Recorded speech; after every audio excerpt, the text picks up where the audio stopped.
justice.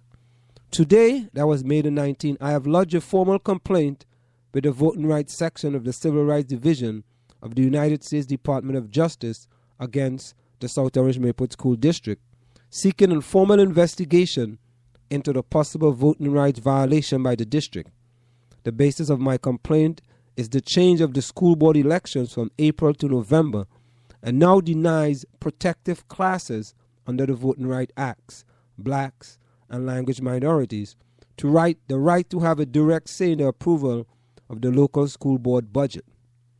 By stripping these residents of that right, there's an infringement of their opportunity to directly express their preference on how public money should be used to address racial disparities in our district. Now, I always wonder why in these two wonderful communities there are certain issues we seem that we really don't want to address. And when I go to Maplewood Online and I look at the education section of Maplewood Online, very rarely do you see anyone addressing the disparities in the education system in South Orange and Maplewood. However, you will always hear people talking about how a wonderful, diverse community we have in South Orange and Maplewood. I mean, think about it. We having the Pride Festival right here in Maplewood. Yes, right here in Maplewood.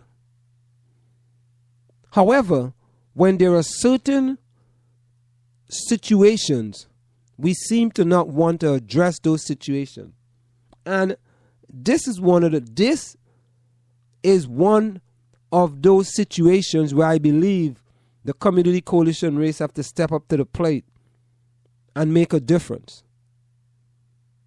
I mean, we had the conversation on race just recently, talking about implicit biases. That's wonderful. However, we need to have a forum on the disparities in the school system. Plain talk, bad manners. We need to address it. We cannot continue to sweep the disparities under the table. How long are we going to continue to do that in this school district? I mean, we talked about the Common Core over and over and over. And now we are seeing so many states coming out against the Common Core. Because it is now known that the Common Core does not benefit the students who need the most help. It does not benefit those students. But I'm going to keep harping on these quotes in the Village With Anselm and the South Orange Maplewood Online Radio Experience. The quote by Martin Luther King Jr. Our lives begin to end the day we become silent about things that matter. And it seems in South Orange and Maplewood, there are certain things that we are very silent about. And why do we have to be silent? We are talking about education. Education is the key. I mean, I use myself as an example. Coming from one of the poorest neighborhoods in Trinidad and Tobago, and being able to come to this country, attend high school, and then went on to get a track and field scholarship to go to college and get an education and get a degree, and then move on and get a postgraduate degree. If it wasn't for that education, where would I be today? And there are kids who are just going through the system, and you know for a fact that when they are finished with their senior year, it's either no college, or even if it's a junior college, I still think that's a good alternative. There's nothing wrong with a junior college. Absolutely nothing wrong. It has nothing to do with where you start. It always has to do with where you end up. So kids going to junior college, I don't think is problematic at all. You know, and I keep playing this over and over and over. And there's a reason why I play this piece. I play it over and over. There's a reason why. Take a listen.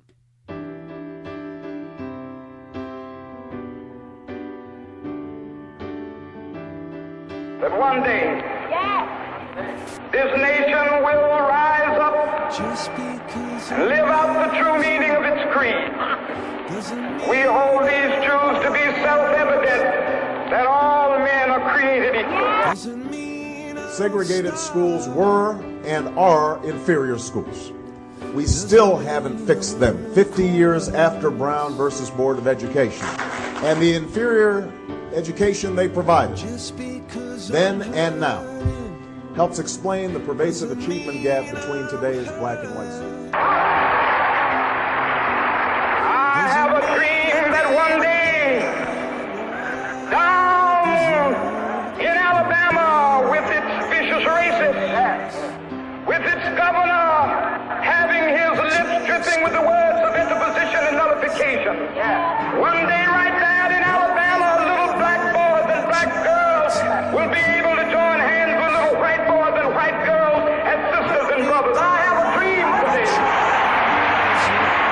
When we take those tests, even when black and Latino students score at the top of the distribution, so even when black and Latino students do very well using the biased and absurd indicators that we use in this country, they're still 40% less likely to be put into an advanced placement class or an honors class in high school than white students who scored in the middle of the distribution. So you have average white students, according to this criteria, and of course the criteria is bogus, but understand it's the one we use.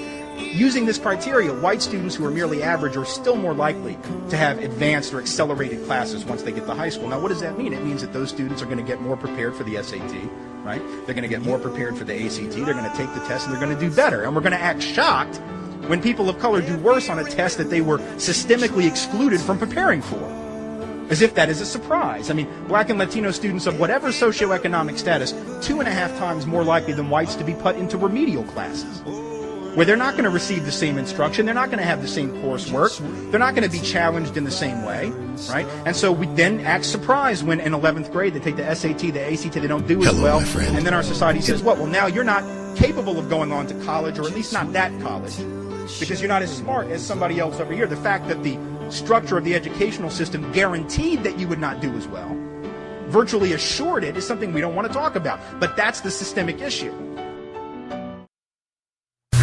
You see, there are things we don't want to talk about. And we're going to have to talk about it. At least I'm going to talk about it.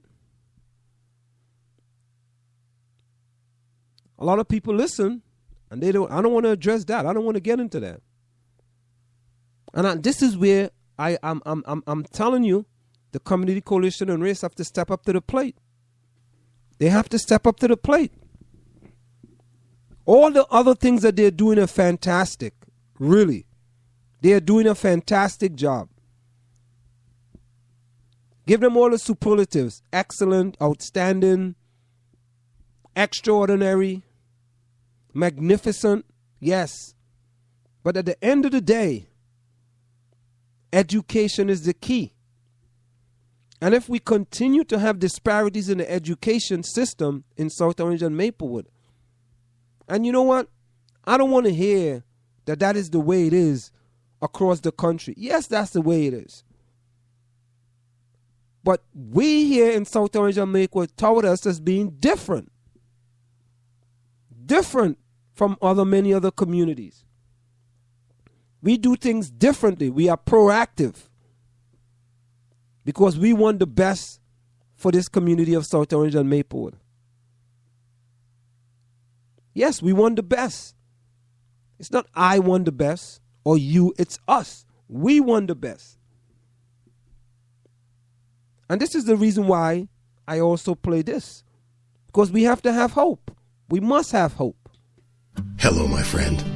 It may seem a little strange to have a bear talking to you, but as you well know, these are strange times and tough times, and someone who cares about you wanted me to remind you to hang on, hang in, and have hope. Tough times don't require you to be tough on yourself, and things don't have to be good for you to be great. Have hope. Sometimes having less in life can be worth more. Be proud of who you are. Have hope. Greatness isn't ahead of you, but within you. Don't confuse what you have with who you are, and don't let the past kidnap your future. Have hope. At the end of the day, hope for the best. Make peace with the rest. Leave your fears behind and put your faith in charge. Peace and blessings. You see, we have to have hope. We have to have hope. You know, as I go back to myself, I always used to tell myself, your circumstances may determine who you are, but you are responsible for who you become. And I always had hope, regardless of the obstacles that were placed in front of me. And that's going to happen to many of the kids of color in the school district. They got to have hope. And in addition to that, parents have to take the initiative as well. Parents have to stand up and be counted. Now, there was a study recently stating that parent involvement is overrated. And you know, I always wonder something.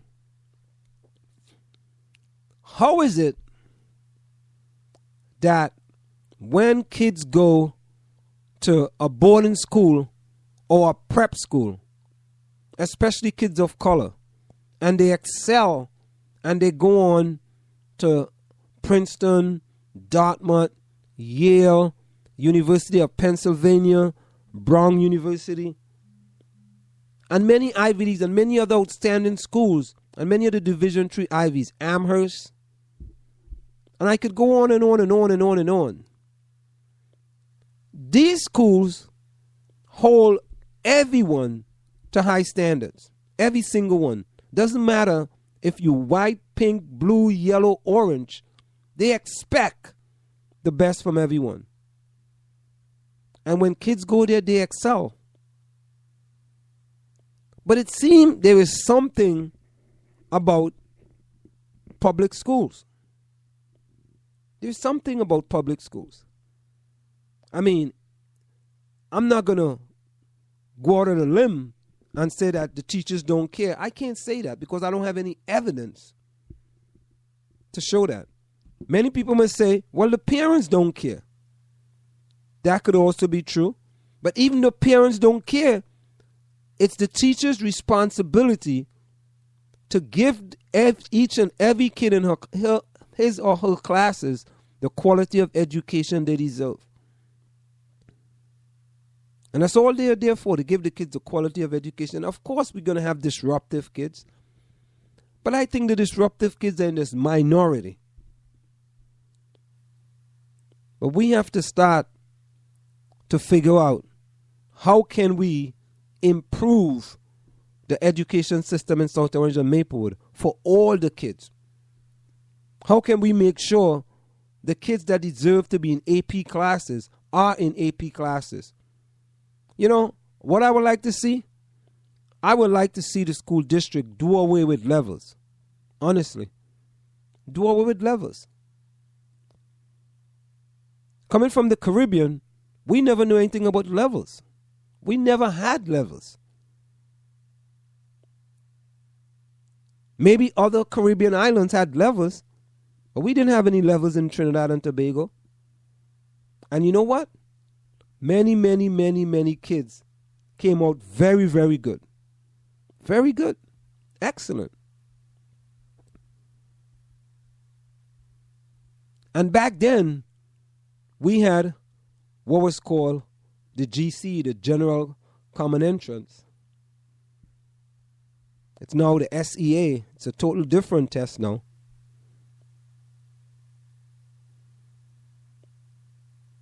And they really never teach to the test. And that's the next thing that we do here. We teach to certain tests. Like if you have the NJ Ask